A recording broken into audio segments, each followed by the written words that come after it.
अस्सलाम वालेकुम dear students. तो हमने लास्ट टाइम पढ़ा था how to handle late payments.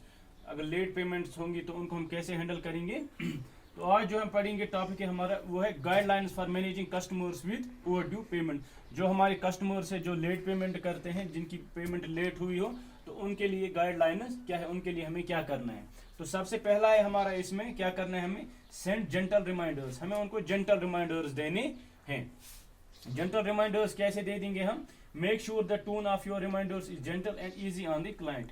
जो हम उसको रिमाइंडर देंगे, हम वो हमारा जो टोन होगा उसमें वो बड़ा जेंटल होना चाहिए। हमारा टोन जो है हार्श नहीं होना चाहिए। अगर हमारा टोन हार्श होगा, हमारा टोन हार्श होगा, तो उससे जो है कस्टमर का भी वहां से जो है मतलब बिहेवियर ठीक नहीं रहेगा। So we have to make sure the tone of our जो है reminder is gentle and easy on the client. वो क्लाइंट को जो है उसके लिए वो इजी होना चाहिए। It may be all the client needs to spring into action. कभी कभी क्या होता है, हमें कस्टमर को अगर हम उसको एक जेंटल रिमाइंडर दे देंगे, कभी कभी कस्टमर को बस इतनी ही जरूरत होती है, उसको याद दिलाने की जरूरत होती है कि आपके जो है सर पैसे बकाया है, तो आप प्लीज ये जो है हमारी पेमेंट जो है ये ड्यू है आपकी, तो आप हमारी पेमेंट अदा कीजिए। बस इतनी ही उसको जरूरत होती है।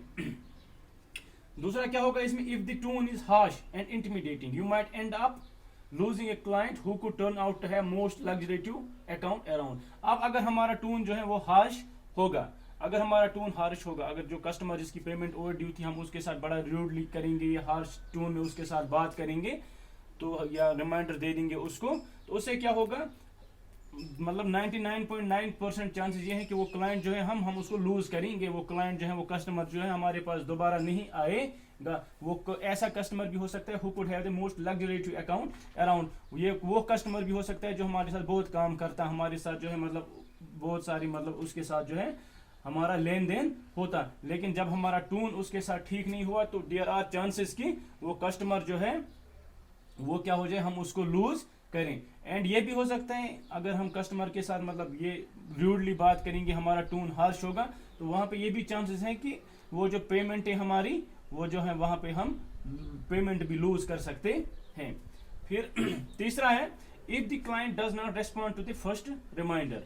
अगर जो क्लाइंट है हमने उसको रिमाइंडर दे दिया, अब अगर हमारे वो मतलब पहला रिमाइंडर जो हमने उसको भेजा, अगर हमने उसको पहला रिमाइंडर दे दिया, अगर उसने वहां से उस पर जो है रेस्पॉन्स नहीं दिया, अगर वो वहां से कुछ कहता नहीं है, हमें क्या करना है, few more should be sent in quick succession. तो जल्दी जल्दी उसमें, अगर हमने आज उसको एक रिमाइंडर भेजा, एक दिन दो दिन हम वेट करेंगे, अगर दो दिन तक उसका कोई रिस्पॉन्स नहीं आएगा, तो फिर हम आएगा उसका रिस्पॉन्स, तो हम क्या काम करेंगे, हम उसको क्विक सक्सेशन में जल्दी जल्दी हम उसको एक और रिमाइंडर दे देंगे, फिर साइमल्टेनियसली दूसरा भी दे देंगे, तीसरा भी दे देंगे, जब तक उसका मतलब ये रिस्पॉन्स नहीं आएगा।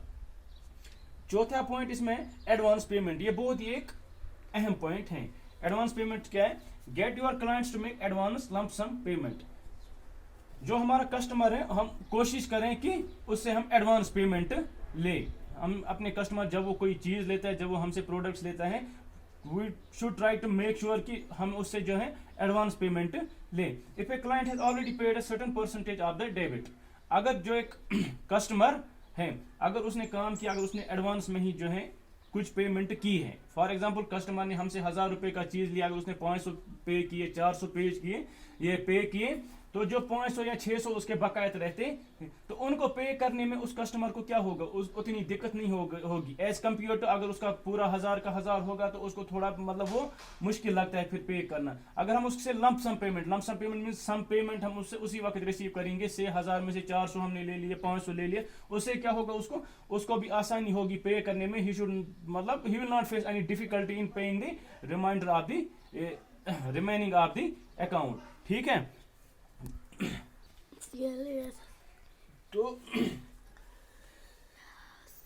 It would be easy on him while settling the remaining balance. अगर हम उससे आधा मतलब थोड़ा सा बैलेंस या आधा जितना हमसे पॉसिबल होगा उतना बैलेंस हम ले लेंगे, उससे क्या होगा, उस क्लाइंट को, उस कस्टमर को भी आसानी होगी जो है रिमेनिंग बैलेंस उसका वो पे करने में। If client can not afford to pay whole amount in advance, at least hedge your risks by getting them to pay as much as possible. अगर एक क्लाइंट पूरा अफोर्ड नहीं कर सकता, वो मैंने कहा आपको, अगर उसने 1000 का चीज लिया, अगर वो 1000 रुपए पे करने का अफोर्ड नहीं कर रहा है, तो कोशिश कीजिए जितना आपसे हो सके आप उससे पेमेंट ले लीजिए। उस एटलीस्ट हैज योर रिस्क, अपने जो रिस्क हैं उनको कम कीजिए।